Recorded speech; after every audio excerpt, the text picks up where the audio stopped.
What's going on, y'all? And welcome back to another episode of And I'm Standing on It podcast.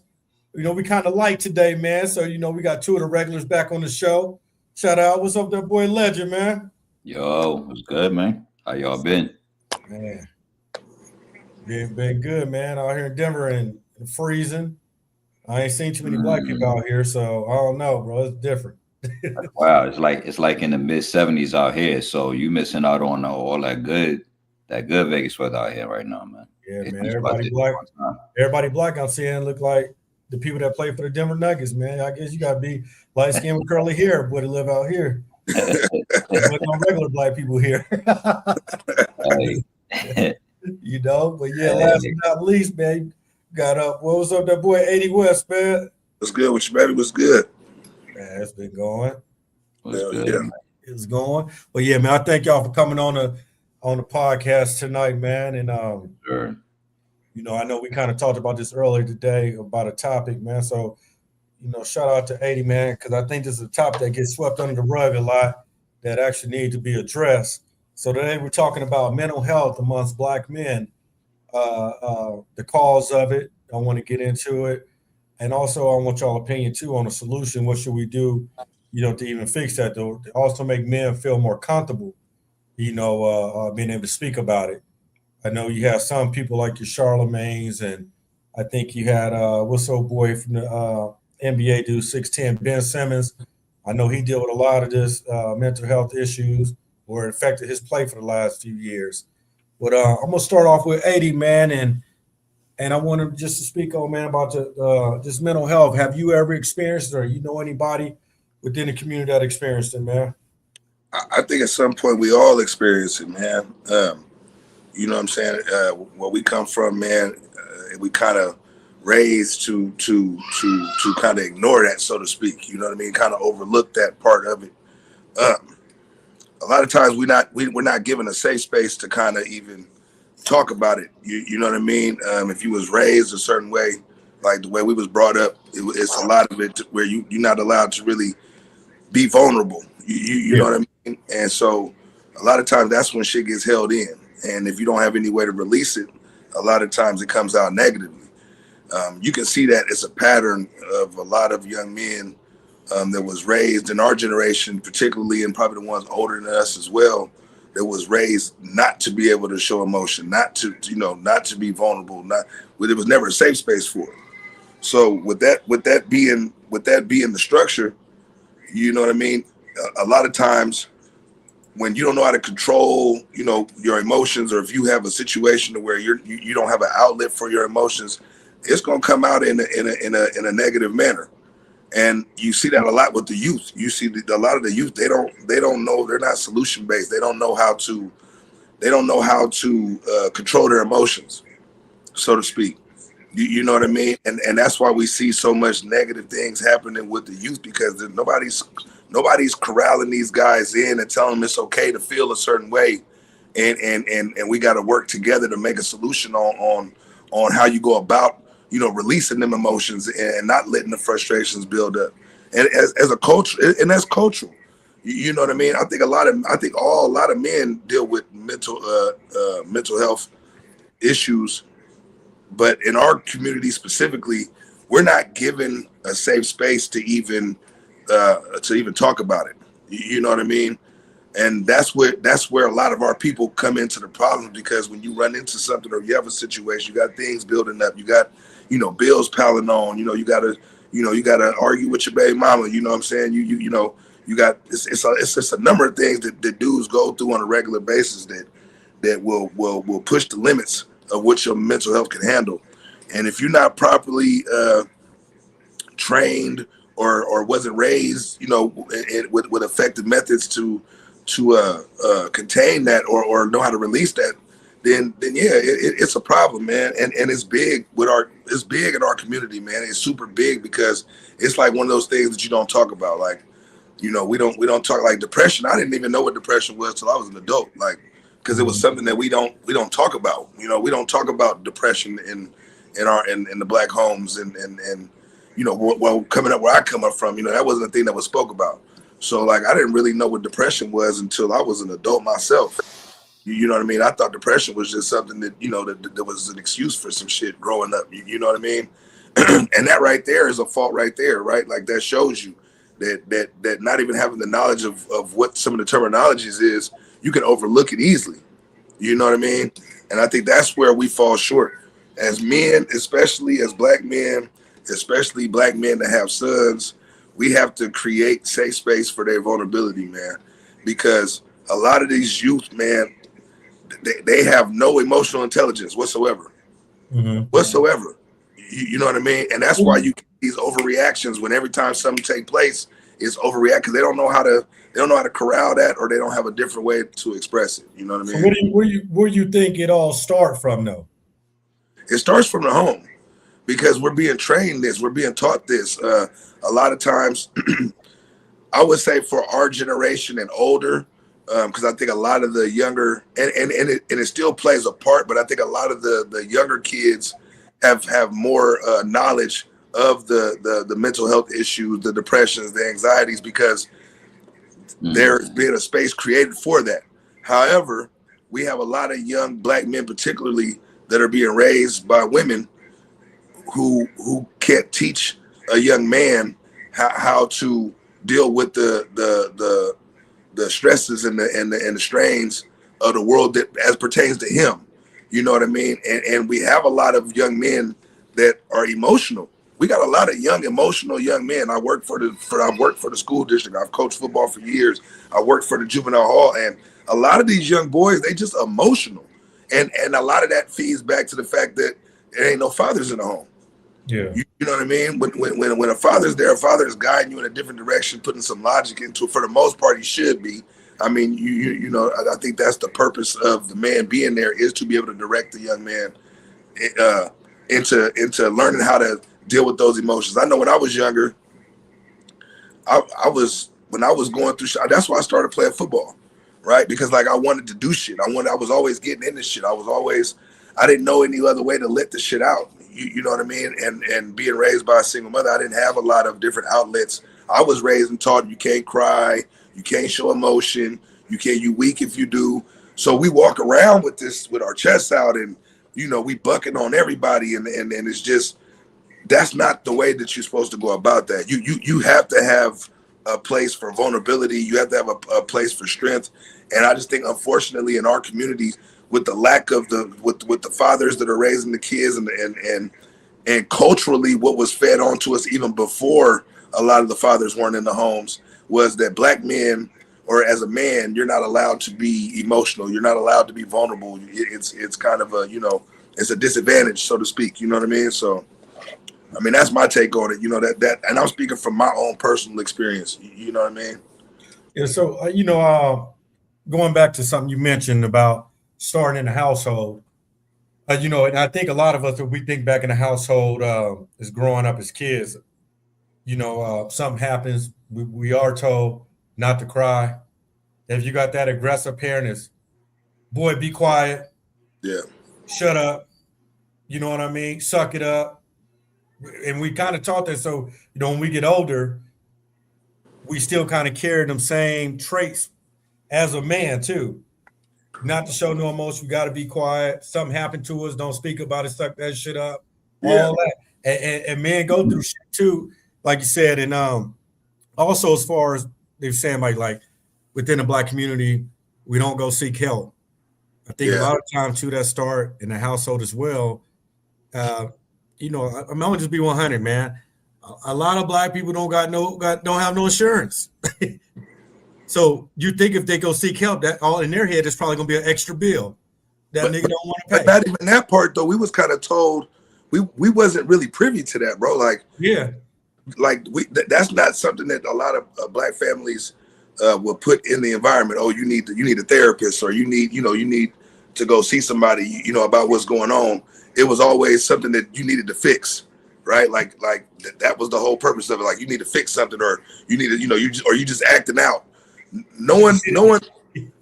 That's what I'm saying though. But like, I'm saying, like, some parents, man, because you know, if you go seek help or just go see a doctor, period, I don't care what it's for, it's gonna be a bill that come behind that bill. So like, a kid can have a broken arm and it'd be somebody mama telling me, boy, go in that room and go lay down. It They goes- got my arm broke. It's like, you go to the hospital, it's gonna be a meal. Like, But see, that's a lot of that come from how we come up, man. We not really privy to a lot of that stuff, man. Like it's certain things that if you grew up in a black household, it's just certain things that wasn't gonna be accepted. You know what I'm saying? And a lot of black parents are so prideful. The last thing they want to say is, "Oh, my kid need therapy," or "My kid need to go see somebody." Because the first thing they're gonna say is, you're not gonna go sit in front of a white person and tell them everything that's going on with you. And a lot of that has to do with the do, right? Like the secretive and the whole keeping your business out of somebody else. Yeah, keeping your business in the house. You know what I mean?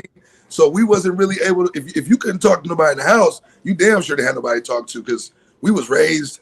You don't talk to nobody outside of this house. Whatever's going on here, back up, boy. Whatever's going on in the house, it ain't nobody business outside the walls. You know what I mean? So that's another thing too. We kind of, that's kind of frowned upon in our community. You know what I mean? That you would go outside of your home and speak the business. Look, get your ass, go get your ass up. Go in there, go lay down. Go. Get up out of here. That you would go outside and seek counsel outside of your home about something that's taking place in your home. Like, we not raised like that, bro. You know what I mean? Yeah. Hey, Legend, man. My bad. Oh, no, you good. Let me go get you in, man, include you into this conversation, man. So what's your opinion about mental health, man, and also with it being in the black community amongst men? And also, have you ever dealt with it yourself? And if you have, what are some things that you dealt with? Damn, there was like, y'all made a couple of good points. Matter of fact, y'all made so many good points. I forgot which one I wanted to piggyback off of. But yeah, I feel like, it starts in the home, and it really, before it even starts in the home, I think it starts in the community, because it's like y'all said, like we was raised to have a certain level of like a thick skin. You know what I'm saying? You got to be tough and you got to suck it up. And we were just raised like that. We wasn't really raised in the home to really like talk about it. Even when our fathers, even in the households where we got, our fathers was there, whatever, our fathers just gonna tell us to suck that shit up too. You know what I'm saying? So it's like 80 said, we don't really have that outlet to really express ourselves.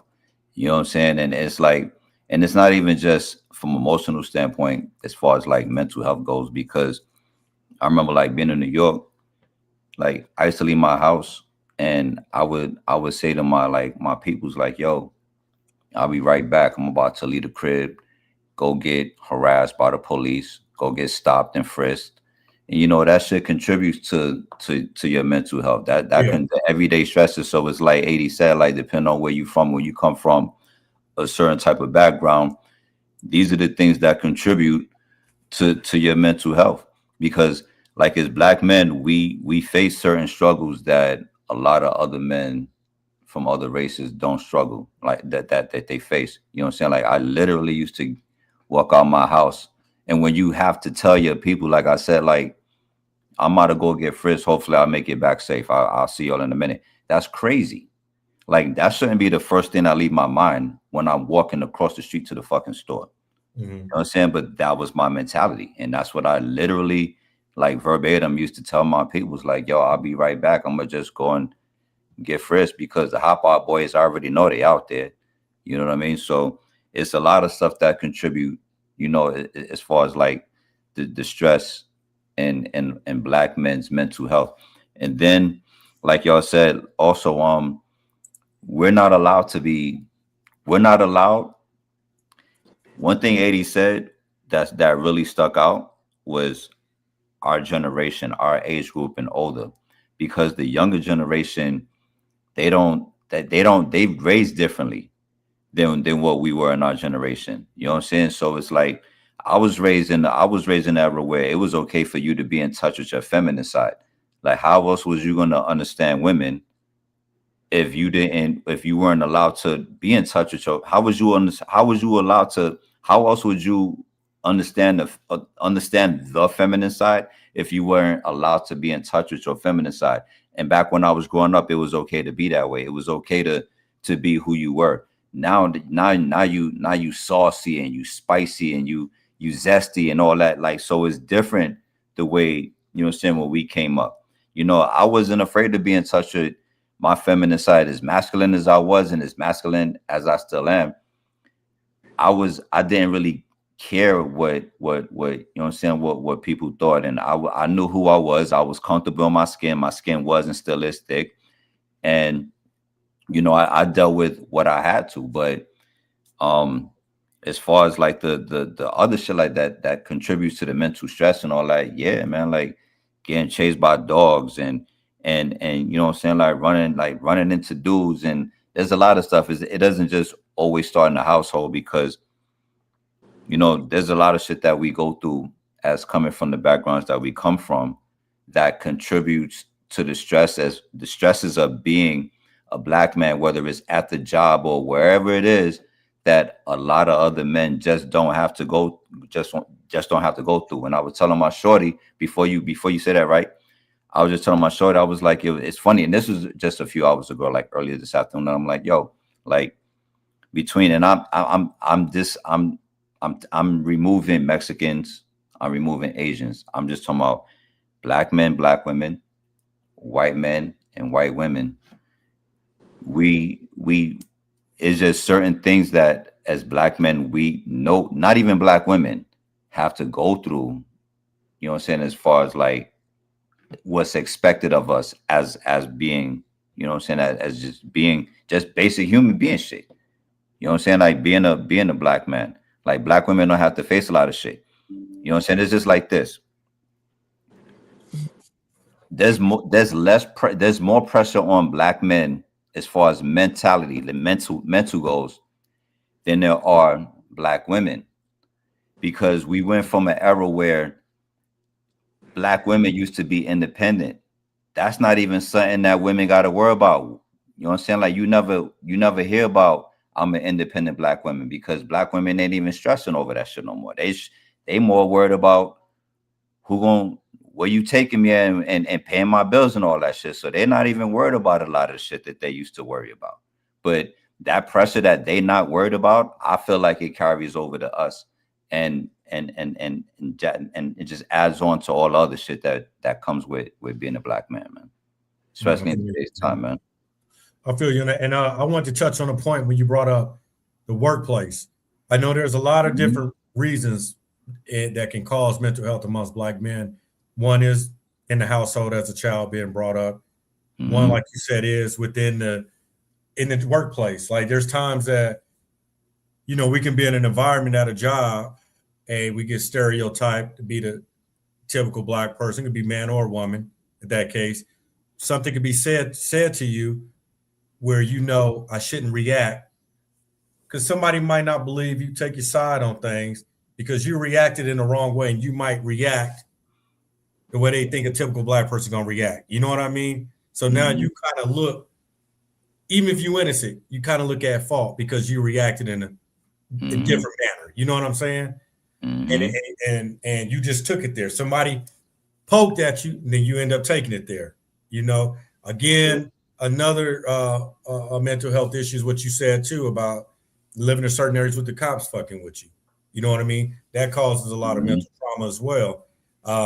The household, as far as relationship, cause trauma, and that could be just everyday life pressure. Like you could be getting beat up in the world. You come home where it's supposed to be your peace, and you still come home to bullshit. You know what I mean? And you don't have no place to release now. I can't do it out in the world. I'm getting beat up there. I come home, supposed to be my safe haven. I'm getting beat up mentally here too. You know what I mean? And you supposed to just be quiet and suck the shit up once again until I think till you explode. And I think that's the part that hurts our community the most, is because everyone has the high expectations for us, but nobody has a soft landing spot when things don't be as expected, right? Like there is no plan B. You know what I mean? If for the man, it's get it done or get it done. There ain't no nothing else. You understand what I'm saying? Because it's expected of you. And if you ever fall short in any of those areas, you feel it 10 times worse, because not only do you not have a spot to be able to let it out, but it keeps building, and then you're criticized more by your own people when you're not in the place where you're supposed to be at, more than the people who you don't fuck with anyways. Yeah. Right? Your own people will be the first people to tear you down and never even ask you what you was dealing with. Mm-hmm. You know what I'm saying? And I think as men, a lot of time we didn't all be, everybody handles shit differently. But I think at some point in time, any black man that's our age done felt it. You know what I mean? And I'm talking about when we say there's different variations of mental health, right? Like, it could be depression, it could be, schizophrenia, it could be anxiety, it could be a whole lot of different. There's a whole lot of different levels of the mental health. You know what I mean? But I think collectively, we experience a lot of those different things, right? Like there's different times, like just from us being who we are, in certain situations will put you in situations where your anxiety is high as hell, as to where somebody else might not be feeling that the same way. You know what I mean? For instance, like the work situation and things like that, it's times when okay, boom, they're looking at you, all eyes is on you. In any other setting, it would be nothing. Yeah. But in that particular setting, your margin is smaller for error, and you got more riding on it based on who you are. Yeah. You know what I mean? And I'm sure a lot of people feel like that. That's why a lot of times I don't like to break it down just to black men, but I know we have our own separate experiences. But men as a whole, bro, if you look at the suicide rate for men, like men are leading, like it's not even close. Yeah. You know what I mean? And that can only be due to one thing. It's the fact that there's so much stress going on.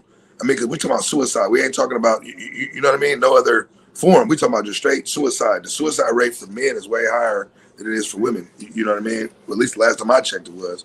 You know what I mean? You feel me? That for all the fact checkers, you got people that's going to pull the facts up. So, you know what I mean? But for the most part, men, and then women outlive men. If you look at the rate of how much women outlive the men, how many men die first? Why you think the men die first? That ain't by coincidence. That's because the pressures of the world are building more. People don't understand stress will kill you faster than anything else. Yeah. At least you'll age more quicker. You're gonna age quicker. You're gonna age a lot more faster, at least. Digestive system, listen to me. When you're stressed, that's why you can't eat when you're stressed. Your stomach being nuts, your digestive system is fucked up.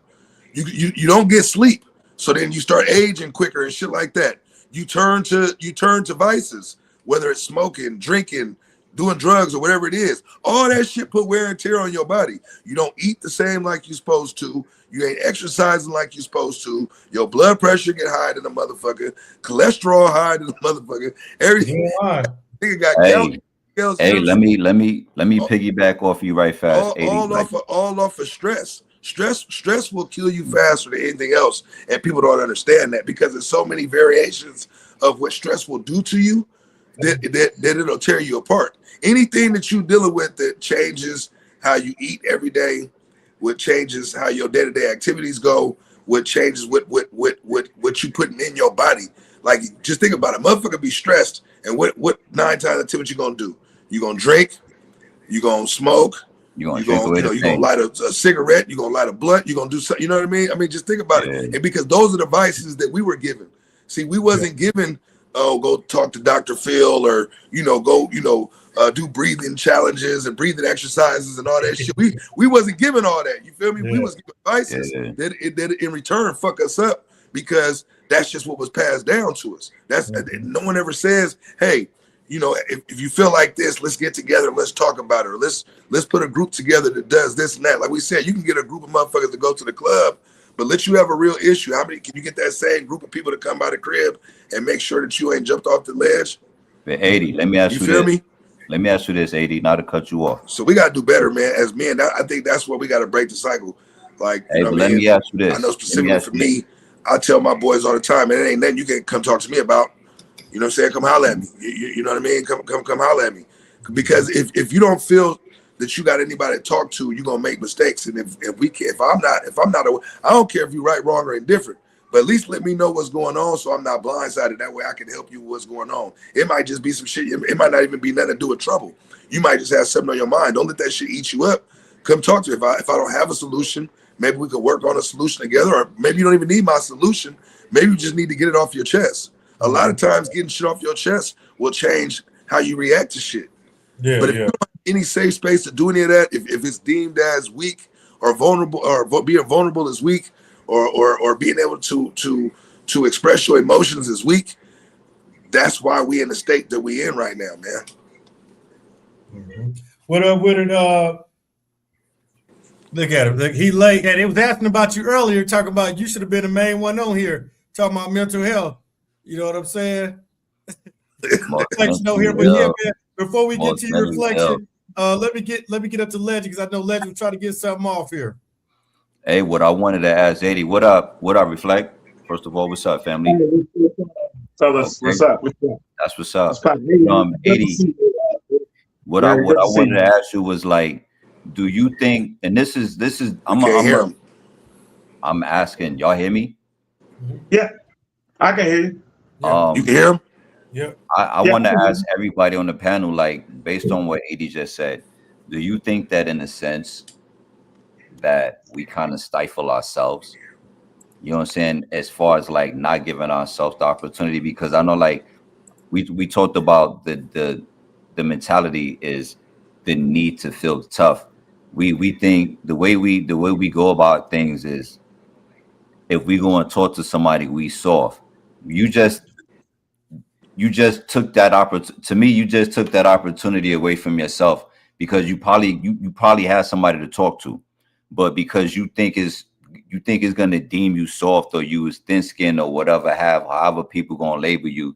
Do y'all feel like with that mentality, do we kind of like hurt ourselves with that shit in a sense too? You know what I'm saying? Because no. I feel like to an extent, I've been there, and I battled the worst of depression, bro. Like, I'd have landed myself in the hospital for months from going through depression and shit. So I know what it's like. And I know what it's like to not want to talk to nobody. You know what I'm saying? Not my mom's, not nobody. You know what I mean? So I felt like when I really think back on it, I'm like, damn, well, maybe if I would have handled shit differently, I probably would have been in different situations, or my situation would have been different than what it actually was. So what's y'all take on that shit, man? Because at some point we can't always be like, this is what's expected of us, when we taking that shit away from our own self to some point, man. Like, so what's y'all take on that, man? Yeah, I'm gonna let Reflection jump in, since he just got on the show, and give his opinion about mental health amongst Black men. And I want your opinion too, man. What you think where it started from, the cause, and what do you think that causes a lot of Black men, mental stress? About to get spicy. Fathers. You can start it there and you can end it there. I feel sorry for the men of today, because they didn't have the upbringing and the opportunity that I had to actually have a father, and not just have a father that's around, but a father that's active. A lot of these niggas don't have active fathers. These fathers are just around, but they're not active. And these fathers need to stop seeking for acknowledgement. They need to stop seeking for praise for doing the job that they naturally supposed to be doing. I don't think niggas understand what it is to be a man. I don't. That word man holds so much weight, but it's so much responsibility that comes with that. I've never watched a warrior go out and not understand he was a warrior throughout the fight. Niggas today are not warriors. They're putting their swords down. They're putting their everything down. Now a lot of niggas need to be consoled. There needs to be pats on the back. It's just too much consoling men of today. As a man, I've never needed this much consoling and consolation from anybody. And I get it. A lot of us men need somebody to go to. We need somebody to talk to. So I sympathize, because they didn't have the love I got from my father. And I didn't have no love like y'all thought I had, because my father didn't even recognize me as his son. And I still loved him. And he still taught me the best he could teach me. But one of the greatest things I learned from my father is, no matter who says they don't care about you, no matter who says they don't love you, love yourself and stand tall. Still stay on the front line, do your due diligence, and do what you know is right and stay strong. Nobody's going to give you strength other than yourself. A lot of men don't have internal strength. If you don't have internal strength, especially in today's world, you're fucked. You might as well tap out and get out the game. You might as well do it. When I left out from under my father's reign, I knew the task at hand. That's why I didn't have a child till I was 44, 45. I knew the task at hand. I knew it came with financial costs. I didn't expect the mother to be there. I knew a lot of these things. So I put a lot of what men are failing at, I put that at the footstool of their father. And I get it. Some fathers are in prison. Some fathers were dead while they were born. I get it. There's a lot of excuses and legitimate excuses too. But I would have to apply a lot of the weakness of the men today. I would have to apply it to the lack of fathership or uncleship that they had in their life. We're not going to get it. So we might as well stop waiting on it. You're not going to get it from your wife. You're not going to get it from your kids. You're not going to get it from your coworkers. And you damn sure ain't going to get it from your homeboys. You got to get it from yourself, God first, and yourself second. It's got to be instilled in you. Or you might as well tap out early. You can have a father, you can have God, you can have all that, but you're still going to have stress at some point in your life. You know what I mean? And you're going to have to accept that stress. Benz, you're going to have to accept that stress. I've been raising a kid that's not mine since she was 2.5. I accepted the mockery and I accepted the stress of that.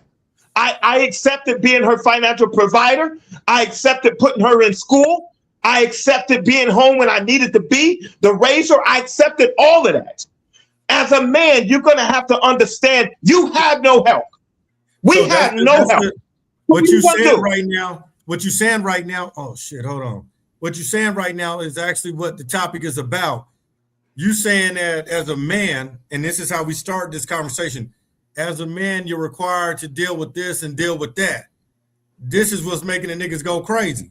You know what I mean? You saying there is no release point for a man because he's a man? No, there is no SOS. You're in Vietnam as a man. You're in Vietnam. You're not getting help. Ain't no helicopter coming for you to help you. Ain't no spouse, ain't no homies, ain't no friends. The only help you're gonna get is from God and internal. These are war times for a man. Men are under an attack. Us men are under an attack.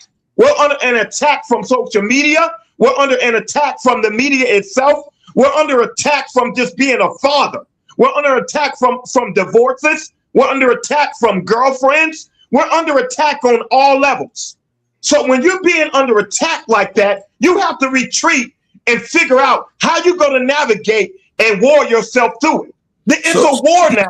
To be a man, you got to become a warrior. I don't know what's going to teach y'all niggas how to fight, but I'm going to learn how to fight. And I'm not going to expect nobody else to do it. But even with that being said, exactly what you said, I agree with you 100%. We have been at war from the beginning of time. This is probably gonna always be like that for a black man, because the wars that we fighting ain't the same wars that everybody else is fighting. But with all that being said, don't you think at some point there should be some refuge? Don't you think at some point there should be a coalition? Don't you think at some point there should be a safe space for men to be able to recharge and be able to take out the battles? Yeah, you can't. There should be understanding that you're on Gilligan's Island. It's not coming, Eddie. We on Gilligan's Island as a man. It's not, the help's not coming. You're gonna see the plane. You're gonna see you're gonna do everything you need to do to get you help. What's gonna save you is the knowledge of knowing that help is not coming. As a man, I hear what you said. But just listen, it don't take this long. But here's the point I'm trying to make though. I agree with you. We're forced to. I said that earlier, right, Benz? We're forced to stick our chests out and act like we bulletproof and don't nothing bother us. But at the same time, having a unit, having a support system, having some people, like you said, if we in this together, we in this together. And what I mean by that as black men, because the more we alienate ourselves from our own people is the reason why we keep getting weaker and weaker. You gotta think about it. A lot of these young bulls wasn't raised how we was raised on that same accord, right? So they might need a young brother they might need an older brother like yourself with that kind of knowledge to show them how to be strong. The problem is we lack that in our community, where there's not enough of us being able to show the next generation how to handle shit and how to go about shit. That's why we're losing. So I agree with you 100%. You're right. We're at war, and it's a battle that we have to learn how to fight. But if we don't teach the youth how to do it, we putting our generation back further and further every generation. Mm-hmm. But with man, it's an internal war within ourselves. That's where the weakness and the strength lies. So it's a catch-22. Are you going to learn internally how to numb the pain, or you going to let the pain kill you? You're going to have to learn. If I ask one of y'all niggas to punch the fuck out of me, I would have to learn each one of y'all got a different punch. Yeah. They're not going to hit me with the same. If I ask Benz to punch me, he going to hit me with a different punch than Larry. And if I ask Wes to punch me, he going to hit me with a different punch than Benz. You can't, as a man, you can't expect a trials and tribulations that you're going to match the same thing. Like it's not gonna balance out. I think men feel that when we get out here in this real world and we become adults, that we're able to control the impact. You can't control the impact because the impact that's coming at us as men fluctuate on so many different levels. You get in different relationships, it's totally worse than the last relationship. So now you got to figure that out. You're dealing with kids, you got to figure that out. I think we got to be ready for the punch that we get, whatever current situation that we're in. So whatever we're faced and we're going through as men, I think we need to always brace ourselves. I think man has gotten too comfortable, and now we're seeking for help. You shouldn't need comfort if you understand your manhood. You shouldn't seek. So what is your suggestion then? What is your suggestion then for the 15, 16, 17-year-old, 18-year-old young man who wasn't raised with no guidance or no way to learn how to establish a method to deal with these things that you're talking about? Because inevitably they're going to feel it regardless too. Like you said, it's a war on all of us. So what is your suggestion? Just let them crash and burn, or be the change that's needed for the next generation? I would say seek a father figure. Seek whoever that child gravitates to at school, whoever that child gravitates to amongst his crew, whoever makes the wisest decisions, whoever's the most profitable and successful, whoever's the most have more, whoever's the most focused more, and not always with the food. And see, that's the blind leading the blind, because for the majority of our youth, you got the big homie is 20 years old to the dude that's 17, 16 now. When we was younger, at least the OGs was 30 in their 30s and shit like that. He looking up to a nigga that's 4 years older than him, and he ain't that much smarter than him. Nigga, they both dropped out in the same grade. Nigga, he looking up. Blind leading the blind. So you telling me niggas only have one homeboy? No, but what I'm saying is, look at all the crash outs. We talking about niggas wearing ski masks, nigga, in the summertime, nigga. Them niggas ain't got nobody leading these niggas, bruh. These niggas is wearing hoodies, nigga, in 107-degree temperature, nigga. Who the fuck is leading these niggas, man? And the whole crew doing it. Yeah, the whole crew doing it. Leader. I said gravitate to a leader. If that leader ain't in your school, if that leader ain't in the streets, then find somebody that's in the streets that's doing it. You have to home into what you want to do in a positive sense. You have to home into what your strip lies. Maybe your strip lies in your kids. Maybe your strip lies in your mother. Maybe your mother has that strip that you need. But you got to find it. My point is, remove the excuses, because what you just said, Wes, it's full of excuses. That's not excuses, though. That's not an excuse, though. Because if a person has you're talking from a man that's in his 50s. You can't have the same understanding as a motherfucker that's 16 right now. You understand what I'm saying? Like this is the reason, and this is the disconnect that we got with our youth because of them kind of statements. You basically saying leave it up to the 15 and 16-year-old to seek out somebody instead of you being counsel. That's exactly what you just said. You said they need to find somebody. Didn't that nigga just say that? He just said find somebody to gravitate to. I know I'm not tripping. You just said that. Which context I said it. You said, what should they do And I gave you a sense of what should they do if nobody is around to guide them to do it. But what They I'm, should but what find I'm, a leader within but- that situation they're in. And if they can't find a leader within that situation they're in, then they need to go outside that situation. so, but that's what I'm That's saying. what I'm saying. But that's what I'm saying. You're still putting it in the hands of a 15, 16, 17-year-old to seek the knowledge instead of being counseled like an OG is supposed to and helping group motherfuckers into the right direction. That's the disconnect that we have right now. A 16 and a 17-year-old is not a child no more. That nigga should know what to do. I disagree. So you're the problem. That nigga should know what you're doing. A 16 and 17-year-old, that nigga dumb. The point I'm trying to make is that 16 and 17-year-olds in our community right now, their biggest influence is a nigga that's 19 and 20. So that's not too far of knowledge that could be passed down to a motherfucker when they both jumped out of school in 10th grade, nigga. So that's the element that we're dealing with. Them niggas are men already. 16 and 7. You didn't say the 10-year-old. You didn't say an 8-year-old man or boy. You said 16 and 17. Because no excuse for this. None. Yeah, man. Niggas doing shit backwards now. Hey, y'all remember when Jay-Z came out with the song, he was make that little verse about 40 was the new 30, 30 was the new 20. So you dumbass niggas thought he was talking about the way you look. Your mentality. You niggas is old and still think 10 years younger than what you are. You know what I mean? So what you think a 16-year-old boy thinking like? You know what I mean? Okay. When he said he's now 20 years old, like, I'll give you a perfect example right now. Okay, I remember when I was young, my granddad was in his 50s. I can honestly tell you right now, my granddad in his 50s, and you in your 50s don't act the same. Okay, so let me ask you a question. This to the panel knows who watching. How is it that a 16 and a 17-year-old don't know how to navigate themselves to a higher level of responsibility, but they know how to grab and unlock and load a gun? Because that's what the fuck they're being taught. That's the point I'm making. Who's teaching them to do this dumb shit? The 20-year-old. The 20-year-old is who's teaching them to do this dumb shit. So they're still getting knowledge to do it, though.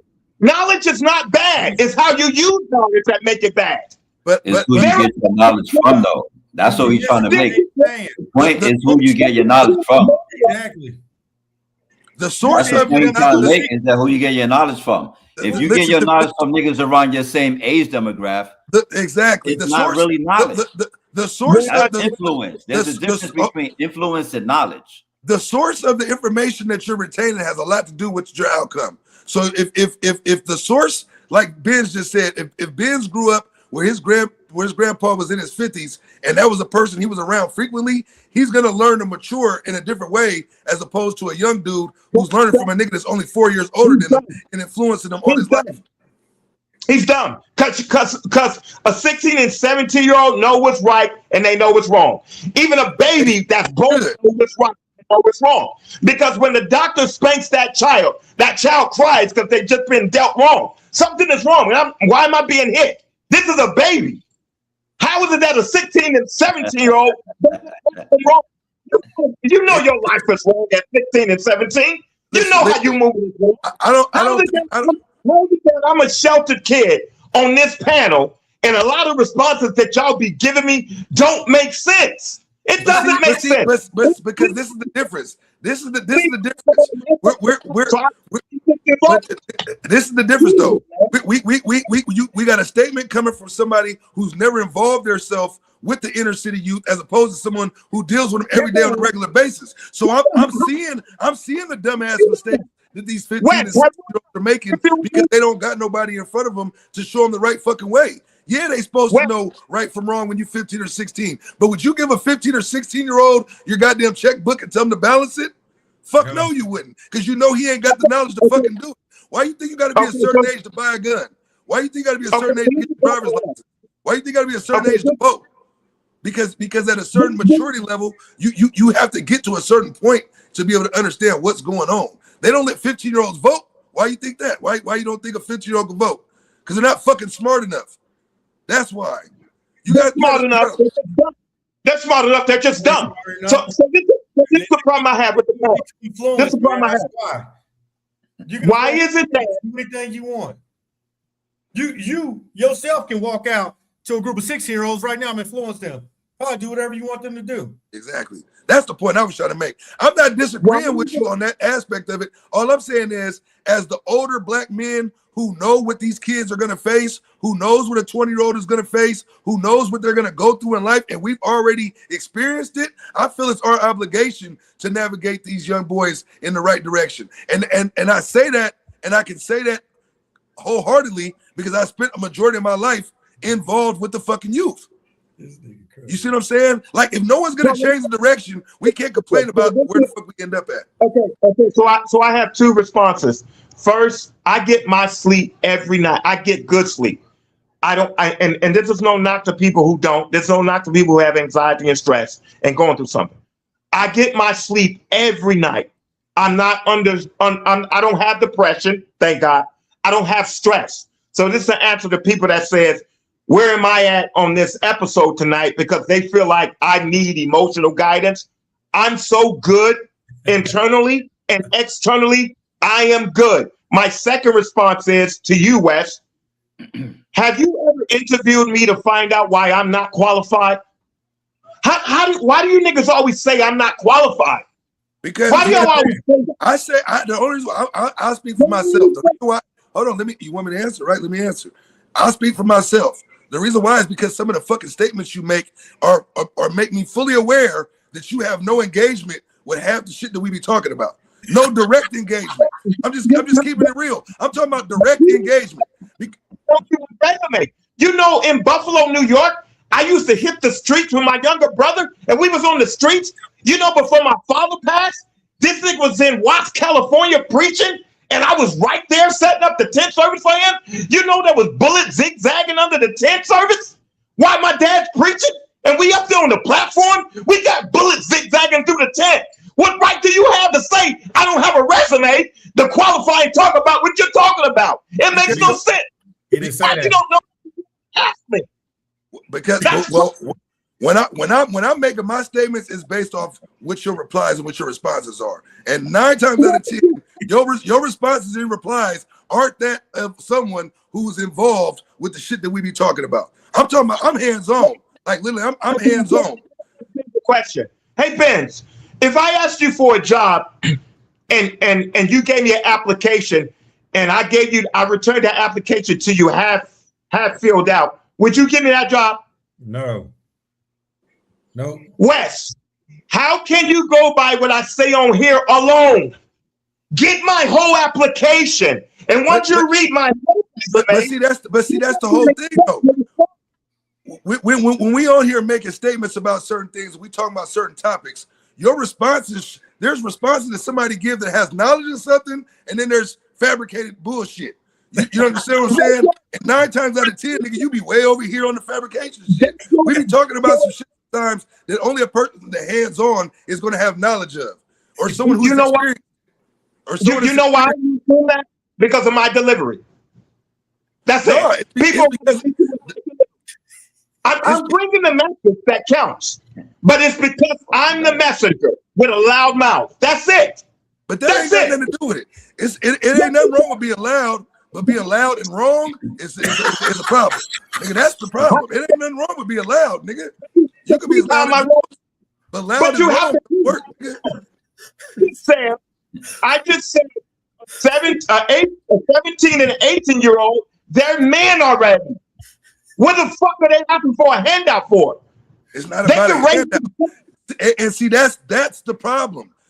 In our community, if you have a mental illness or something going on, and that's the fucking mentality that the elders got, this is why they don't talk about shit. Because you basically tell the motherfucker he's weak for seeking help. That's the wrong message to send these young boys. That's the wrong message. That's all I'm saying. That's the wrong message. You're basically saying that 17 to 18 years old, he should be man enough to deal with whatever the fucking world is throwing at him. It's niggas our age right now that can't handle it. How the fuck is a 17 and 18-year-old gonna handle it? I can handle it so I can talk. I came out the gate a soldier. I can handle it, that's why I can talk. And I got a lot of war stories. So I can handle it. Go to the library and get you a fucking book. If you don't have a father to teach you, let the books teach you. Niggas don't read though. So they're not going to rely on a book. Find something. You need to remove the excuses. Nobody's going to save us as men. Nobody's going to save us as young boys. We got to save ourselves before we can save somebody. But we need for other people to do it.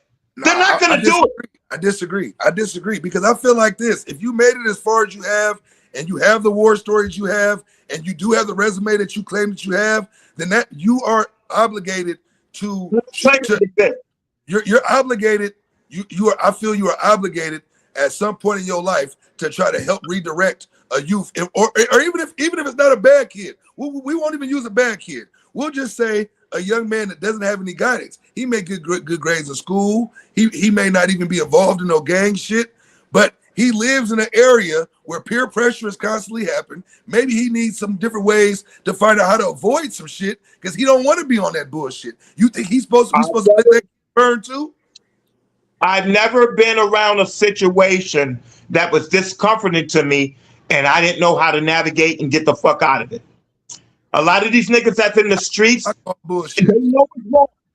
They know the niggas in Chicago know it's wrong. Niggas in Boston know it's wrong. Niggas in LA know it's wrong. Niggas in Cali know it's wrong. Niggas here in Vegas, they know how they're moving, it's wrong. How do you apply an excuse to that? You can't. When a cop pull you over and he asks you some questions, the only reason why you deflect, because he's probably right why he pulled you over. There's something in the car or there's something that you're affiliated with that's wrong. There's a conscience, and your conscience will tell you this is wrong. And you telling me the niggas you talking about don't know what they're doing because they don't know what's right and wrong? That's not what I said. I never said nothing about them not knowing right from wrong. All I'm saying is a lot of the negative decisions that get made by these youth is because they're not around people who want to support them doing healthy, right decisions. Get around those. If you walk past any of them niggas you're talking about, any of these YNs you niggas talking about, walk them past a church. They're gonna know it's a church. But we don't even got it. Don't gotta be. See, that's what I'm trying to explain to you. It's not about the troublemakers. We're not talking about the YNs. We talking about just young black boys, period, who may not be surrounded by guidance. He could be a good kid. We talking about a good kid. So you saying fuck them all and leave them all on the island because any nigga that's 15, 16, 17, 18 is supposed to figure it out on his own. You the problem, my nigga. You the problem. You the problem, my nigga. Wes, you're hopping. You said, what about the kids that are in these gangs and they don't have proper influence? Now you want to act like you just said that. Because what I'm talking about as a whole, like I said, it takes a village to make sure somebody, it's a lot of kids of color who do not have the right influences around them. So naturally, if you get raised, okay, I'll give you a prime example. And this is just raw and uncut. Why do niggas have pit bulls? No, why do most niggas have pit bulls? I like pit bulls. But why though? Because of the strength. Because of the strength, right? So every nigga that get a pit bull, what do you do with your pit bull? You shake it up, you make the motherfucker go crazy, right? I've never known a nigga that had a pit bull that didn't have his shit swinging from a tree, shaking up shit. Am I lying? Shaking up tires and shit, right?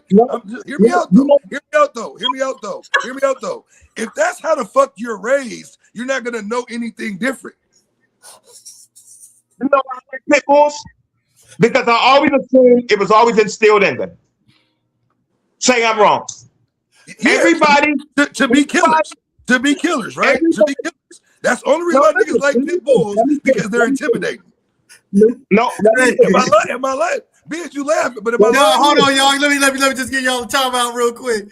Oh, hey, we gotta do a topic on that, man. Why the niggas always gotta have a pit bull? Boy, that nigga said the shit swinging from a tree. Am I lying though? Niggas act like I'm lying or something. Nigga, I'm not lying. Niggas be having pit bulls. And the only reason why I use that analogy is because of this. Every nigga knows what the temperament of a pit bull is, right? So as soon as you get a pit bull, the first thing you want to do is make them hard. Right? That's the first thing every nigga do to get a pit. The pit 4 weeks old, and the nigga already got him shaking shit. That's the same shit that's going on in our goddamn community, my nigga. The young kids out there getting sugared up, and they ain't got the right motherfuckers in front of them to show them that there's another way. That's all I'm saying. I never. Can I let me finish this.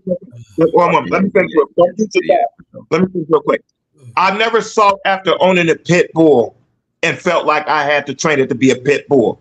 Just like I never assumed I would meet another man and felt like he didn't know what his job was as a man. That's why I was attached to a pit bull. Because what I assumed it already was. I never felt like I had to train a pit bull. He's a pit bull. Yeah, but you definitely did your part to make that motherfucker more vicious. I never did. Don't tell me. I've never known a nigga in the history of niggerdom to have a goddamn pit bull and not shake that motherfucker up to try to make it tougher. It's not even humanly possible. Nigga, pit bull is pit bulls around me, but I've never owned a pit bull to do that. And that's an honest response. Well, I'm telling you, from a nigga that bred pit bulls and owned pit bulls, nigga, that's all we do when you get a pit bull. That's the standard of knowing is this motherfucker a hit or not. Like, there's no nigga that ever on earth to have a pit bull to not shake the motherfucker. It ain't never happened. Your method was still wrong because look where it got Michael Vick. Go ahead, Larry, with your question. That's a cold blow. That was a cold blow right there, boy. That nigga reflects that. You a cold nigga for that one, boy. I don't even want to say nothing now, man. Shit. Hey, Reflection, you cold to the motherfucker, but you right though. You right, nigga. You right about that one. Still, I'm telling you, it's my delivery. It's not my message. It's my delivery. I'm with you when you're right, but I feel like that attitude, the way that you saying it, is basically every man for themselves, no matter how old they is, and I think that's the wrong message, because that's what keeps our youth not wanting to speak out when shit is wrong, because they don't. You have to like you. They don't got nobody to talk to. I'm not trying to not give love to manhood. And I understand the pressure. I'm not trying to not give love to us as men. And I know we need love. I know we need protection too. I know we need understanding too. I'll be the first person to yell and scream for that. But I'm trying to understand and adjust the internal side of us as men. If we realize we're not going to get that help, we're not going to expect it. That way we can adjust the pain more. If I'm a homeless person and I go to a fundraiser or a cookout or a donation place and I don't get a meal, as a homeless person, I'm already expecting not to get a meal. If I don't get a meal, I'm already expecting not to get one. But if I get one, about stress though, bro, like stress and having release points. You said you a man. Like, perfect example. You nigga, you be stressed all the time too and need to release. Perfect example. When you was at the park when you did the music video with old boy from Texas. You was ready to beat the nigga up. And he was ready to shoot you. You was ready to beat him up and he was ready to shoot you. That is true. Nigga had to jump in and talk to you and let you release. Both of y'all release. So we can get back on the same page, get this video done. That's what I'm talking. It's the same shit, see?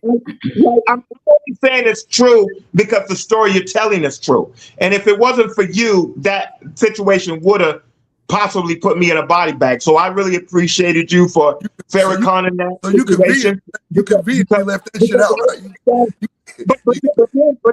But then it tells Wes say I don't have a resume.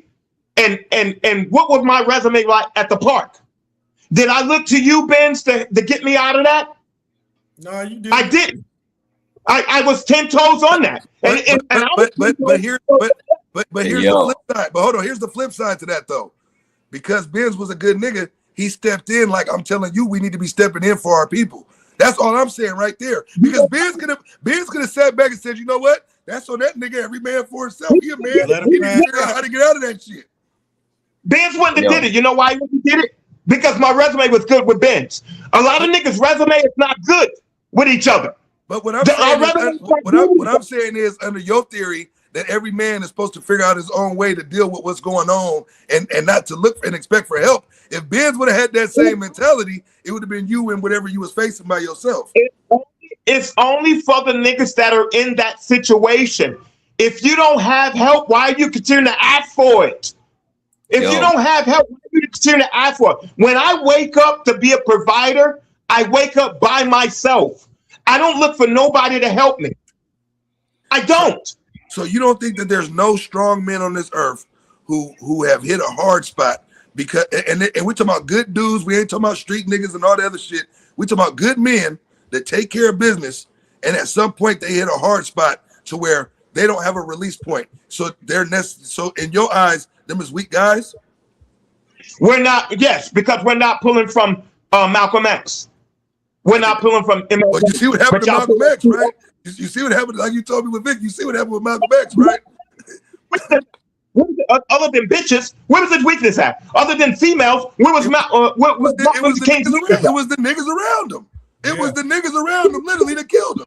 What is we talking about? So we should have picked his crew better. Why was JFK riding through the town celebrating without a covering over the car? Well, if we men take a step back, and I'm not saying niggas can't touch you, but if we men take a step back, we will understand where the enemy's at. How did Biggie get shot? In traffic? Why is he in traffic in a Suburban that's not bulletproof? All the money that nigga had. All the money Diddy had with that nigga. Why is he in traffic? Why didn't he learn from the way Pac got shot? In traffic? If we take a step back as men, we will be able to navigate the danger zone. And it's dangerous to be a man today.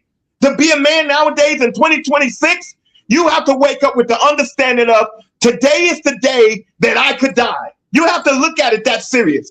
I could die financially. I could die emotionally.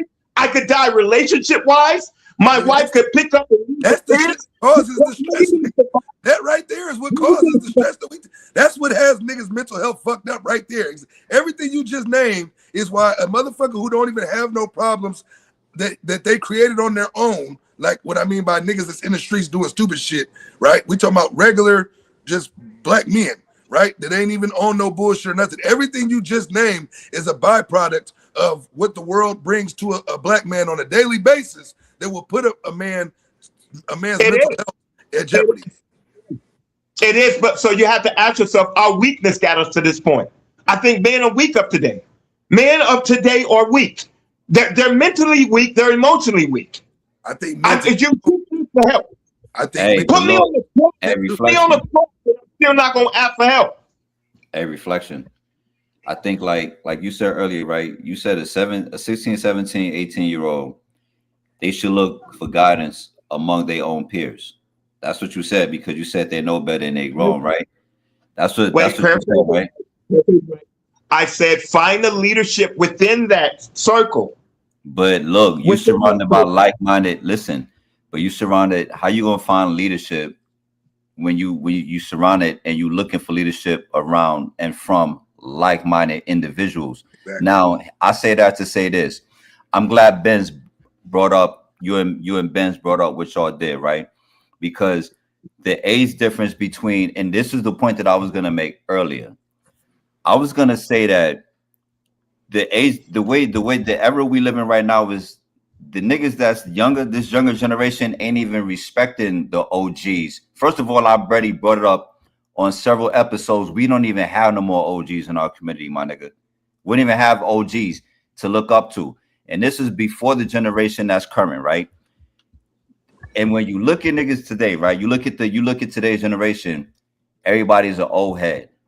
25 and up, you hear some of these younger dudes talking about 25 years old is old, 30 years old is old. So when you sit up here and you say 16 and 17 need to look to each other, and we made it abundantly clear how you gonna see guidance in niggas that's like-minded.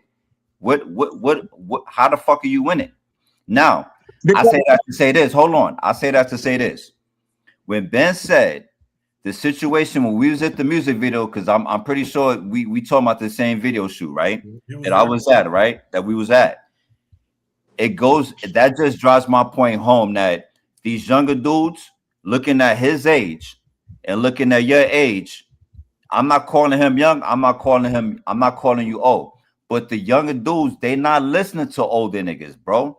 And that's just what it is. Again, like what we said earlier, we don't have that outlet. We don't have that outlet because in our community, bro, That's an old head. We don't respect what the older niggas is talking about. There's no more OGs, but in certain other when it comes to other races or demographics or whatever, it's just a little bit different, bro. You can't sit, but at the same time, you can't sit up here and talk about a 17, 18-year-old should seek out advice and guidance and any kind of sense of morale from a nigga that's in the same demographic. Like, what kind of do you think that you're gonna get? Trust me, because look, the reason why I know that's true, because I used to always look up to the older guys. I never looked to niggas that I was running with around the same age as me when I was doing what I was doing. I wasn't looking at these niggas or looking to them for guidance. I know they had nothing to offer me because we was all into the same shit. But I had OGs though, and my OGs used to be like, them niggas used to set me straight. So that's why I was able back then to become an OG to the niggas that was coming in after me. Right now, we don't have none of that, bro. All the OGs, niggas, it's the same way, fam. It's the same way of saying this, bro.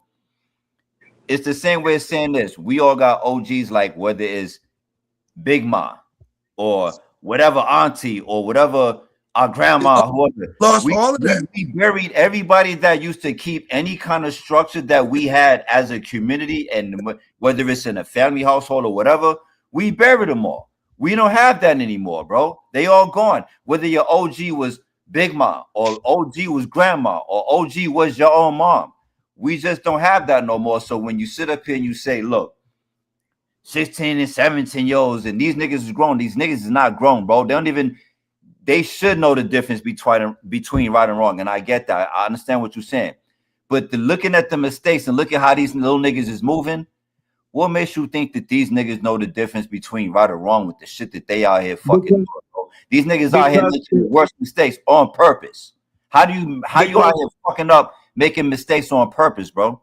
And looking at niggas in your own age demographic for guidance. It don't make no sense to me, fam.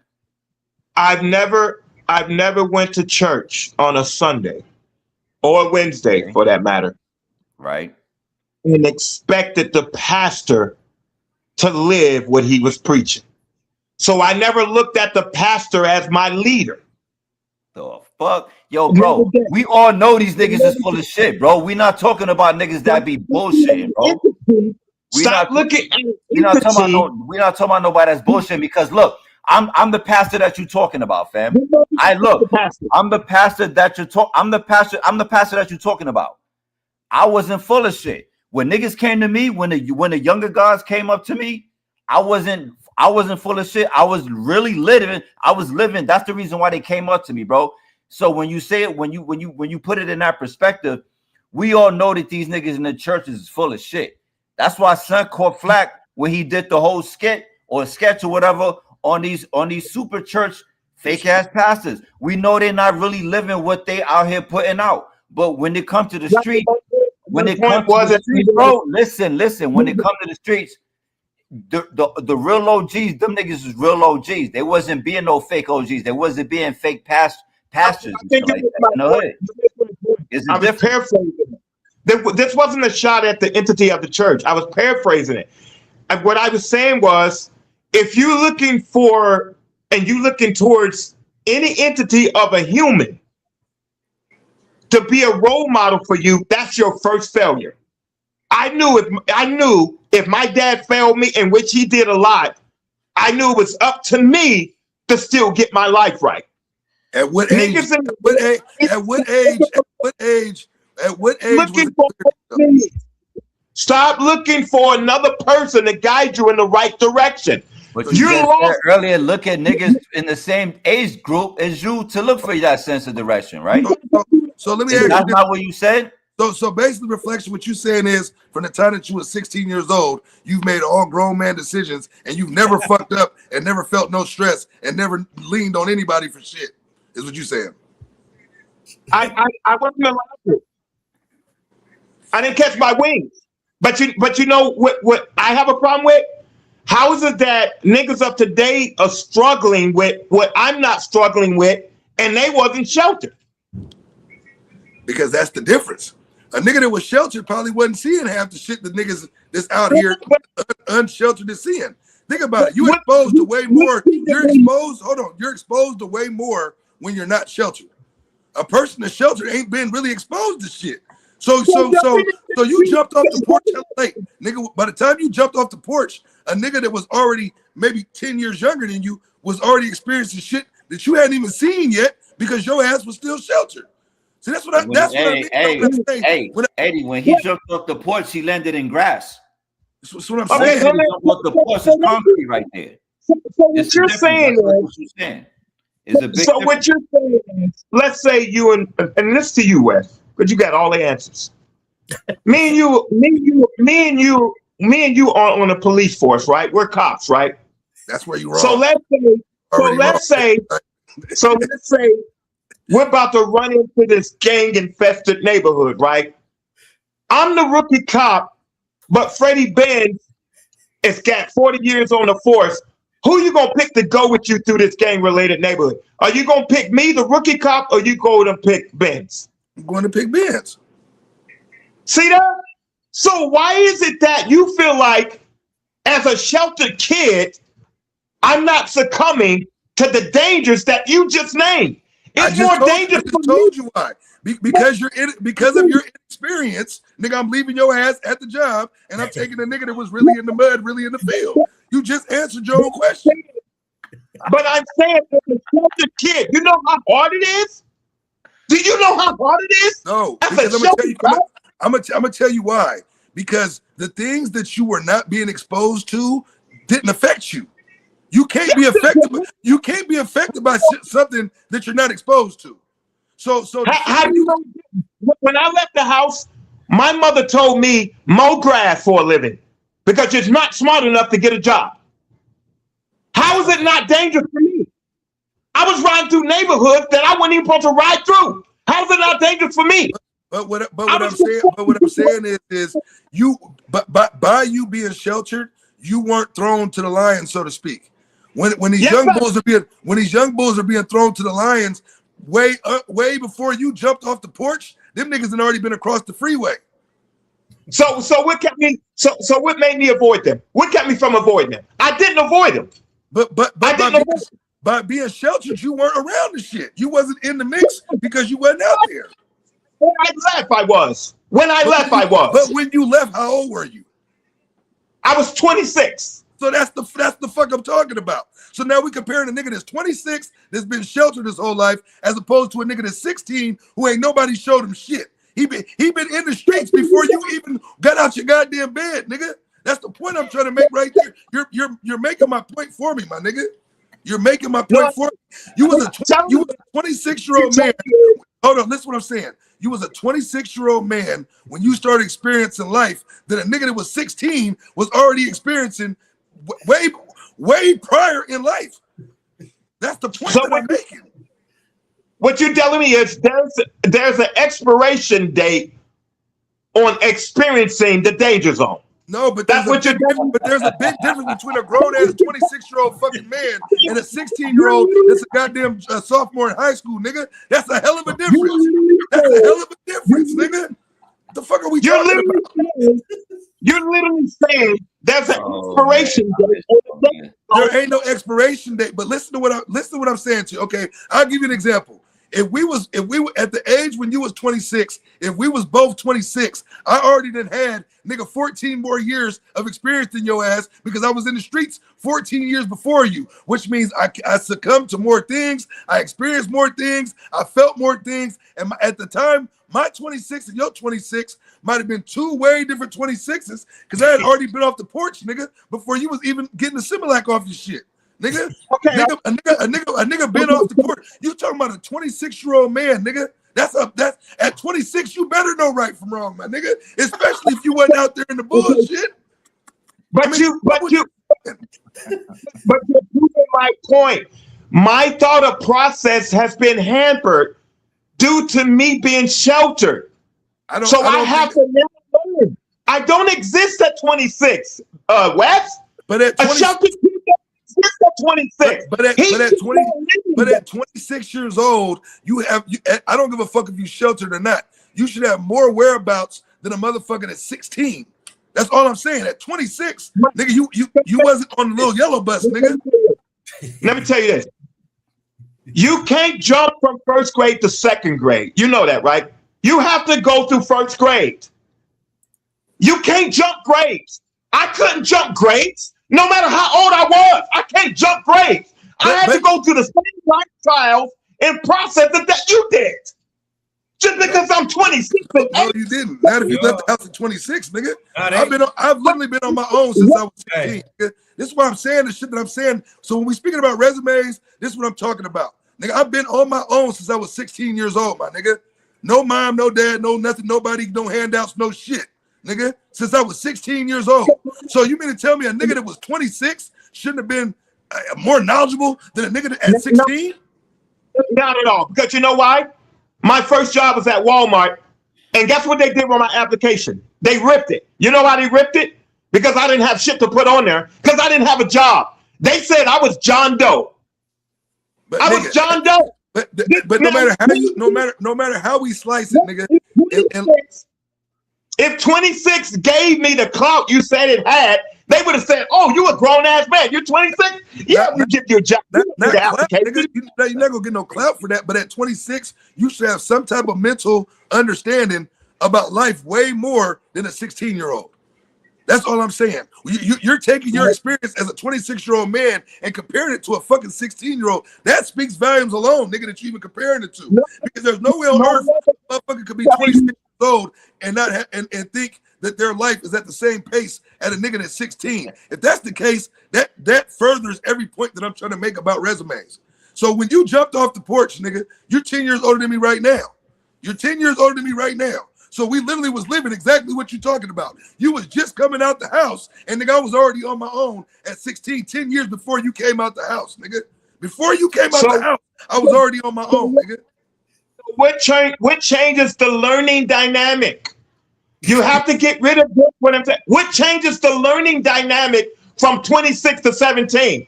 It's still the learning dynamic that you have to go through. It's like going to school. It's the experience. It's the experience. Yeah. It's the experience, nigga. That's what I'm trying to explain to you. When you leave, and you're gonna get that same life experience when you leave, depending on how you navigate. You're gonna have to go through the same channels. No, you're not. Because I'm gonna tell you why. Because if I jump off the porch at 16, and you jumping off the porch at 26, that means I had 10 more years to fuck up than you did, nigga. You're not listening to what I'm saying to you.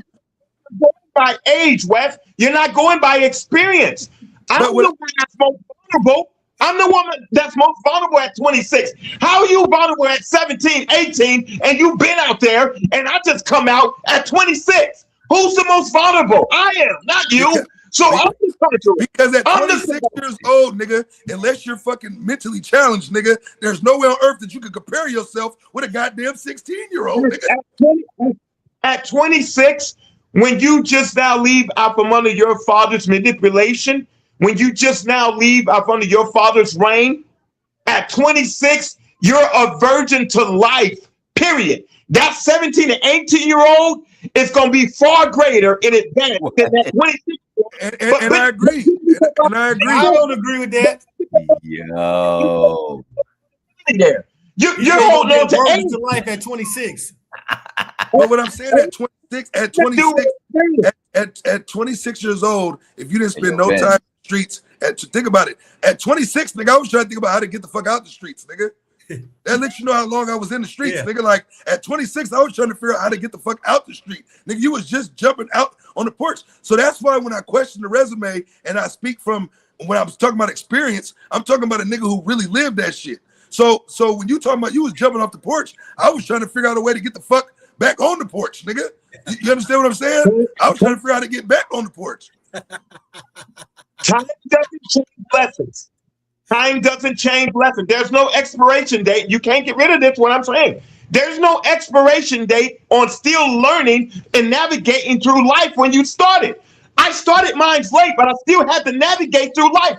Where did I get that strength from to do that? Where did I get the survival strength? Where did I get the knowledge strength? Where did I get that from? From being at home, from not paying no bills, from not experiencing, not fucking your credit up, not being out in the street getting shot at, not being on probation, not getting sweated by gangs, not getting fucked off by baby mamas. You didn't have none of the problems, nigga. You was at home. Cops stop me every day. Gangs stop me every day. Anytime I went into town, I was stopped by other cops or gangs. How did I navigate through that? I remember niggas stole my bike, and I walked out of the grocery store, my bike was gone. And guess what my brother did? He wanted to go home. I said, no, we're finding the bike. I went to the neighborhood looking for my bike. And guess what niggas told me? You got to let God handle that. I said, nah, he is going to handle it through me. So everything you say I don't have a resume for, I got it. You just don't want to give me that. You hella dumb, nigga. That nigga, the only nigga that came off the porch and was able to buy a house as soon as he jumped off the porch. Yeah, that nigga had 8 years worth of credit, nigga. At 26 years old, at 26 years old, and I'm not even going on it because everybody's situation is different. But we talking about experiences. I've been on my own as a young man from 16 years old. You jumped off the porch at 26. All I'm just simply saying is I have more margin for error to bump my head because at 26, nigga, you should be smarter than a 16-year-old. That's all I'm saying. At 16, I had to figure shit out on my own. So my knowledge at 16 shouldn't have been nowhere comparable to a nigga at 26. It shouldn't have been. Not at all. Not at all. Because I wasn't in school. I wasn't in school. Nigga, you was 26. You shouldn't have been in school. Nigga, what you mean? That nigga got a master's degree and everything. Yeah, nigga, what are we talking about? I wasn't in school at 10 years old. I'm a dropout at 10 years old. Where did I get my smarts and navigation from 10 years old? I don't have a GED. I don't have a diploma. Why am I passing you niggas up? Why? How? Who are you passing up? Yo, nigga, you ain't passed me, nigga. You in the rear view, nigga. Shit, you jumped off the porch too late to pass me up, nigga. What the fuck are you talking about, nigga? It's gonna take you eons to get where the fuck out of here, nigga. What the fuck are we talking about, nigga? Ain't no nigga that jumped off the porch 10 years after me and is 10 years older than me, nigga. Go tell me they passing somebody up, nigga. What the fuck? Nigga, you crazy as fuck, nigga. You're stating that at 26, I should have the knowledge of a 16-year-old, 17-year-old already. How, if I was a dropout at 10 years old? It don't matter. You got 10 more years of living. You got 10 more years of living.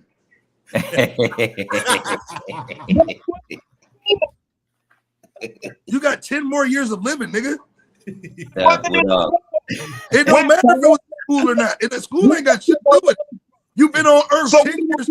So you've been on Earth 10 years longer than the nigga that's underneath you, and you're telling me you don't know more than a goddamn 16-year-old at 26? Not a dropout. You know where I learned my knowledge from streets. I learned my knowledge from the streets. But what the point that I'm trying to make is it don't matter if it was school, if it was in the education board, if it was in college, if it was in the streets. You were alive 10 years longer, nigga.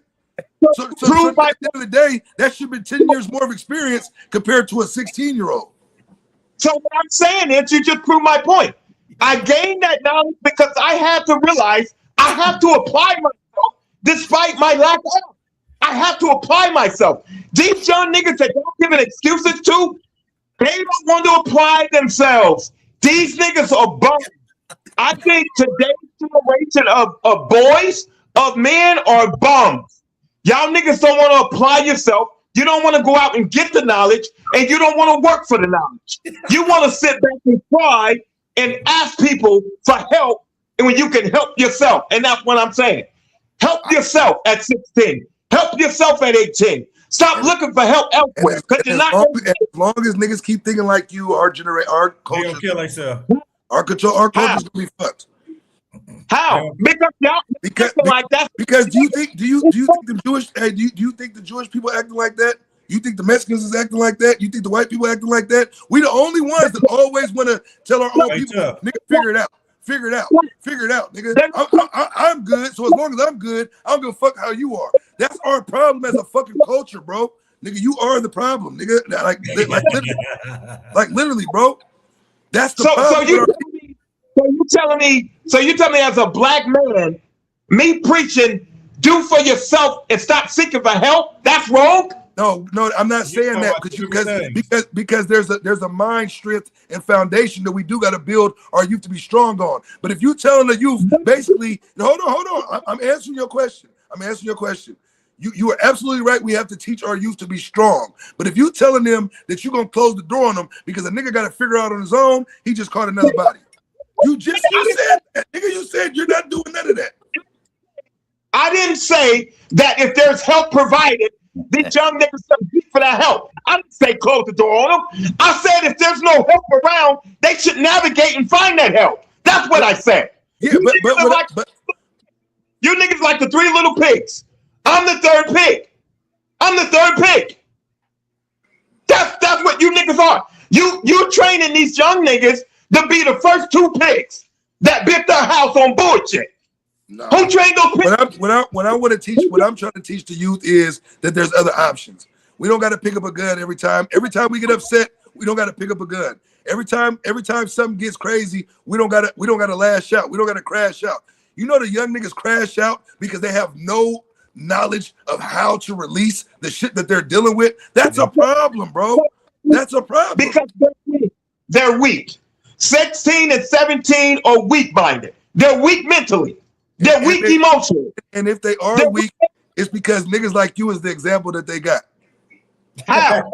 Nigga, because you ain't even, you not once have you ever said, you know what, maybe for the guys that may not have been born with that alpha gene or with the gene to be able to turn the shit down, maybe we should put them in a safe space so that we can create more soldiers. Have you ever thought about that?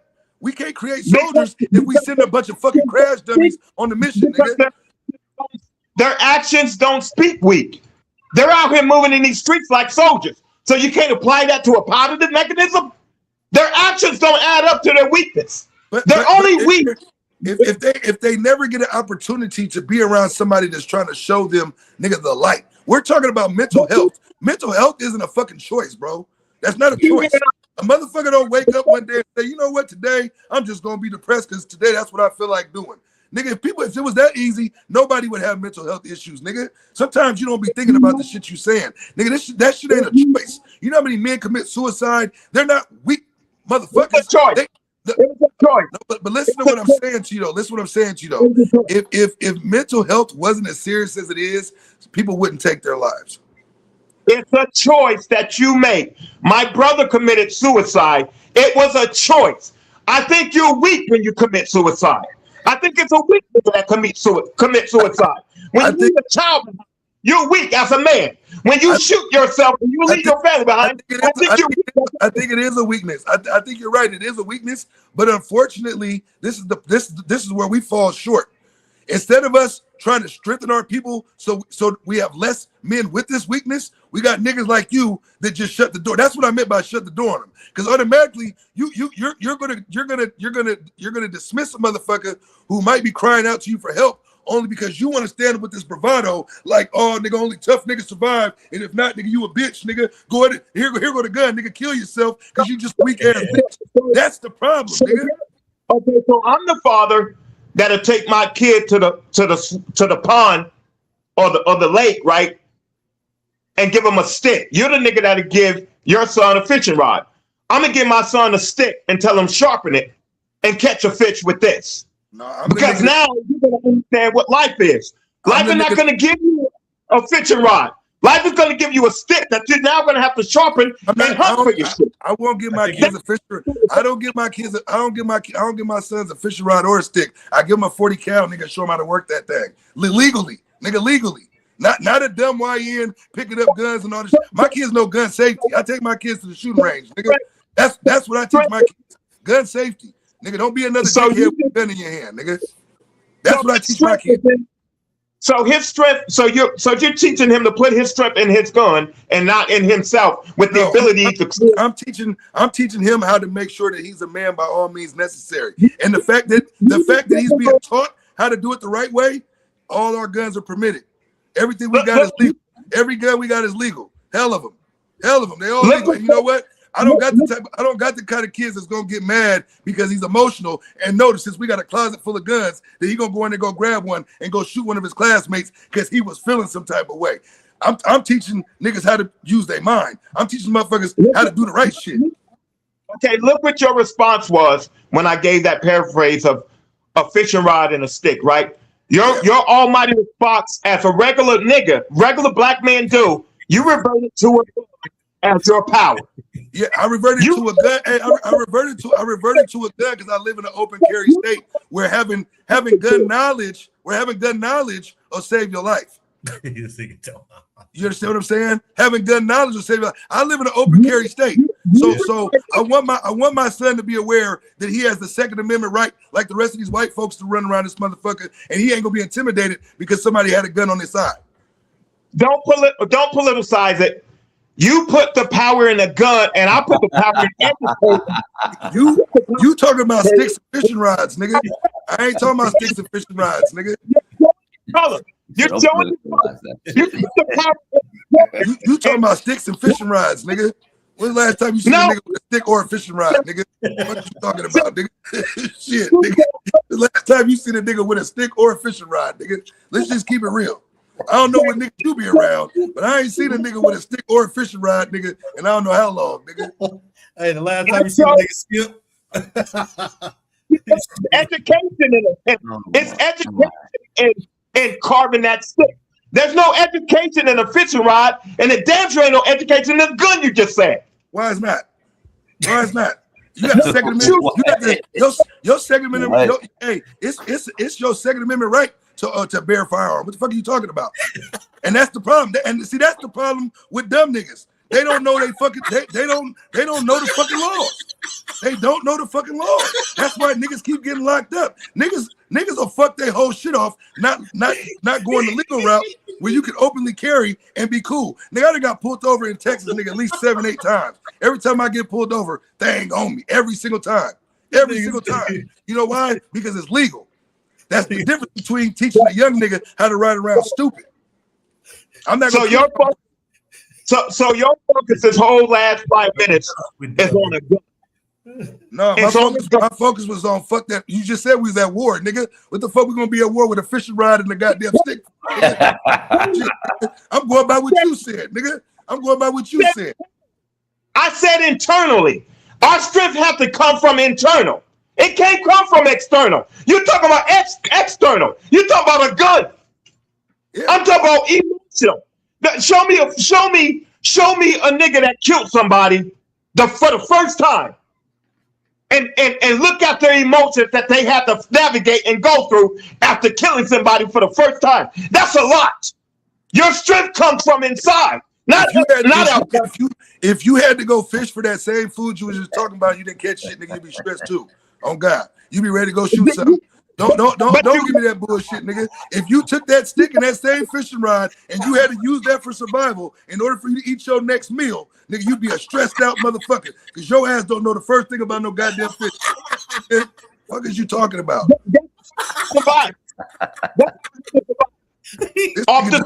This nigga just saying anything, bro. Fair. All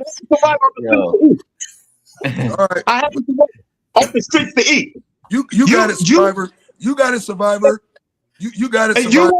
This nigga talking about sticks and fishing rods, nigga. If you had to survive on your own with them same sticks and fishing rods, you'd be a disappointed motherfucker because your ass wouldn't eat, nigga. You want to make comical statements because you can't. That was factual, nigga. That was factual, nigga. All right, well, if I'm lying, then go catch your next 3 dinners then, nigga, if I'm lying. Go catch your next 3 meals, nigga. And we'll see how long it takes your black ass to go eat, nigga. If I'm lying, nigga, go catch your next 3 meals and see how long it takes you to eat, nigga. I guarantee you, I'll be a better fisherman than you. I guarantee you, I'll be a better fisherman than you. I guarantee you I will. I don't think you I guarantee you I will. I don't think you would. If you teach a man how to fish, he will never have to ask you again for fish. Yeah, we talking Good. For what? This nigga trying to bring out that old ancient ass philosophies and shit. At the end of the day, I feel like any black man that's made it as far as we have in life and had to navigate through the bullshit, you have an obligation to the youth, to the generation that's coming up next, to at least at the bare minimum, let them know that it's okay to have somebody to talk to get shit off their mind. That's all I'm saying. I'm not the expecting of that. I don't knock that. I'm not the expecting of that. If you give a homeless man $1, why would you sit there and wait for that nigga to say thank you? Why? Because it's the right thing to do. Nigga, what you mean? Man, stop expecting help. That's all I'm saying. Stop expecting help. I don't think it's That's about. all. I think he getting the topic mixed up. I think. Yeah, We're I don't talking about think. mental health, and we was talking about a release. Like just because you talk to somebody don't mean you asking for help. Nigga, you got a lot of niggas go to the barbershop and talk to their barber about what's going on in their world, man. He ain't asking that nigga for no help. He just wants somebody to listen to what he's talking about right now, tomorrow. That's it. If you have somebody to talk to, yes, talk to them. If you have somebody to talk to. That's the whole point. The mental health thing. Some people don't have a release. That's the point. That's what he's talking about. So that's what I'm saying. Stop expecting a release. What? Stop expecting a You release. see what I'm talking about? This nigga be so far left, bro. I don't think it's about. It's not. Listen, reflection. It's not about. See, every time we come with a topic, you turn the topic into expectations and other shit that ain't got no. That we're not talking about. Nobody should expect it. It should be available though. It should be available. It should be available. I've never fucked a female and expected her to get my nut. Ever. What? I've never Yo. Hey. expected a female that helped me get my nut. What's up with your man? What's up with your Hey, man? B. What's up with your man's B? Hey, niggas get shot every day, B. Be all right. What's up with your man's B? It's how it's Bug it, yo. God. I damn, think man up today, yes, if you got help and you can confide in somebody that'll hear you out, do that. But as a man, you have to stop expecting help. Understand what being a man is and handle your business. If you know what right and wrong is, that will navigate you through that hood that you're in. That would navigate you through that crew that y'all say, what if niggas is around these niggas? The niggas, they know right and wrong. That's all I'm saying. So your theory is no matter. So your theory is it don't matter if they're 15 or 25, they should be able to figure it out on their own. If that's all they got, yes. Yes. If that's all they got, yes. If niggas think like you, we doomed, bro. That's all I'm gonna say. We doomed as a culture, bro. That's just we doomed. Niggas is doomed, bro. This is a wilderness. Hey, So I gotta go cook dinner, man. Like this shit has been fun. We'll go ahead and wrap this up, man. I gotta go cook dinner, man. Like this shit crazy right now. I love y'all. I miss y'all. Thanks for having me back on. I can't wait to see y'all again. I'm gonna end it on Looking out, this. family. Hey, I'm gonna end it on this. Legend for you, dip off. I'm gonna end it on this. Okay. We all in a group text chat together. If any of you niggas ever feel some type of way, man, tap in, nigga. If you ever got something you want to get off, call me directly. My line is always open, nigga. And it's a no judgment zone, nigga. Period, point blank, nigga. I ain't gonna be like Reflection. You tell Reflection something going on, we might not hear from you no more, nigga. Call me though, nigga. I'll answer, nigga. I'll answer, nigga. Hey, call me, nigga. I'll answer, nigga. I got you. I don't want to have none of y'all. Call me, nigga, if y'all niggas need anything. Ever. And I'm not saying he never had a conversation with me and felt like he was vulnerable. Ever. You niggas want to clown me. You niggas want to get on the panel and clown me and look at me like a joke, but it's not. You just be contradicting yourself sometimes, my nigga, and you expect nobody not to call you out on it, nigga. I'm gonna call you out. I'm gonna call it out. I want that. When have I done something? I've never done nothing. I ain't said you done nothing, but I'm just letting you know I'm gonna call you out on your bullshit, nigga. Calling me out is one thing, but I've never ducked it. I don't expect you to. If I was ducking something, y'all would never see me on a podcast again. If I felt like you, I don't expect you to duck nothing because you ain't supposed to duck nothing. if I felt like I was phony or a cornball, you would never see me on a podcast again. If I was worried about my image and you niggas was uncovering how much of a geek I am, you would never see me on a podcast again. I don't. I believe in Can I say something? Hey, can I say something real quick? Can I say something right fast? Hey, look, this is a disclaimer to anybody watching that's still tuned in, and to you, Reflect. We fuck with you in real life. Fuck the podcast. You understand me? We fuck with you in real life. If you know me, you know Benz, you know we don't fuck with no corny ass niggas. So the shit that you talking right now, son, is totally relevant because we wouldn't. It's not. Listen, it is totally relevant, and I'm telling you why, bro. If that was the case, you wouldn't never even been on this podcast, let alone never be on another one. So listen to what I'm telling you, fam. No. Listen to what I'm telling you, please. Please listen, fam. Listen what I'm trying to tell you. I ain't spoke all night. Chill, my nigga. You don't have to worry about not ever being on another podcast. If we wasn't, because we don't fuck with unless you solid, we not fucking with you. So it's contradictory. If that's the case, Benz don't fuck with niggas that's not solid. So you would have never been on here to begin with if what you're saying is the case.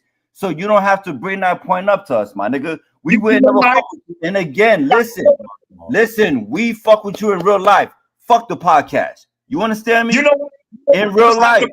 So you ain't even gotta bring that shit up, bro. Why you even bringing that shit up? You know why I don't have to? Because you and Benz know me. West don't. That's I don't give a fuck what West know. Listen to what I'm telling you, nigga. I don't give a fuck what West is telling you. I'm telling you what I'm saying, you, bro. We fuck with you in real life, do we not? Fuck this podcast shit, nigga. We hang out in real life. Physically, nigga, I'd have touched you. I'd have pounded you, dapped you up, and all of that, bro. Pause, nigga. Pause. So why do you feel it? Pause that. But why do you feel a need? Why do you feel a need to even say that shit, bro? When you know that we fuck with you in real life. 80 know what it is, bro. We all, son. We all fuck with it. We all recognize who's on his panel, bro. The niggas that's on his panel right now, the niggas that be on his panel that's not on the panel right now, them niggas know.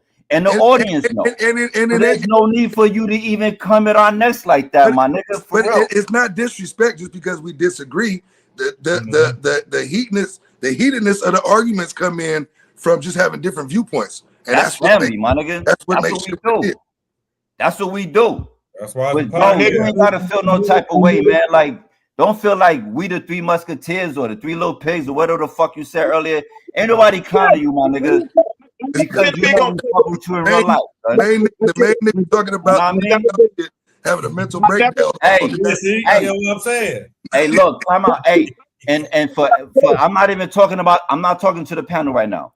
For anybody still watching this, don't get this shit misconstrued because 80, the last time I remember, if I remember last time when the comments was clowning you, it was 80 that was killing that noise on your behalf. Off top. You see what I'm saying? So that's the point I'm trying to make right now, bro. You don't gotta say 80 don't know because the last time it was 80 that was clearing all that shit on your behalf. I ain't say shit. Benz ain't say shit. It was 80. So come on, son. You ain't gotta validate. You ain't gotta validate yourself, man. Focus on comments. I don't focus on comments. I don't. You can't be in my point, bro. That's not my point. That's not my point, fam. I don't know what West was holding me down for. Look, I don't. A real nigga. Hey, but if you reflect. Hey, yo, Benz, roll the tape back. Tag us in the shit tomorrow. Hey, tag us in the shit tomorrow. I'm gonna make it short tomorrow for it, and I'm gonna show them. Yeah, like come on, son. That's not. I don't give a fuck. Nevertheless, it's not bad, bro. That's not the point I'm trying to make. I'm just trying to say like this. You don't have to validate yourself for niggas that fuck with you like that. You understand what I'm saying? Fuck the comments, like you said. It's not that we trying to clown you. We don't try to clown you. I'm talking to agree, bro. Anytime I've said something that you didn't agree with, you called me out on my shit, right? So that's all 80 is saying. When niggas see they hear something that we don't agree with, we gonna call you out on your shit. That's what it is. Yeah, I don't feel no, and I'm saying I'm done. I don't feel no type of way about if I put myself in harm's way being the target. I don't feel no type of way. When this show go off, I'm good. I don't sit there and reevaluate myself and my stance. I stand on it whether the camera's on me or not. That's right. I don't take it personal. I understand it. I know. But I know that. But at the same time, I want people to understand. I've never come on here to be a clown just to run my mouth. Ever. No. That's my only issue. You ain't got to worry about that, bro. You the same nigga that don't worry about what people got to say about you. Hey, just know you are saying what you're saying. You ain't got to worry about none of that shit, my nigga. But I'm just saying like this. You don't got to validate yourself. I'm telling you, and I'm telling the audience, this is what it is. You understand what I'm saying? Because like I said, before I said this shit tonight, 80 was the one who said it. So that's what I'm telling you. So don't exclude 80 when he won the hours, where he was the first nigga to do what I'm doing tonight. That's what I'm trying to say. Just know this: if you're having a bad day, Reflection, you can call 80, baby. I got you. Don't even worry about it. That being my nigga. That being my nigga. That being my nigga. He don't want to hear that. We all in the same group chat, nigga. Because I don't know you like that for one, and then for two, I've never called Benz on something. No, I'm just telling you, I'm not being. But you know Ben's got you. I know Ben's got you. I'm just saying. I'm saying I'm available. All I'm saying is you hear this nigga lie.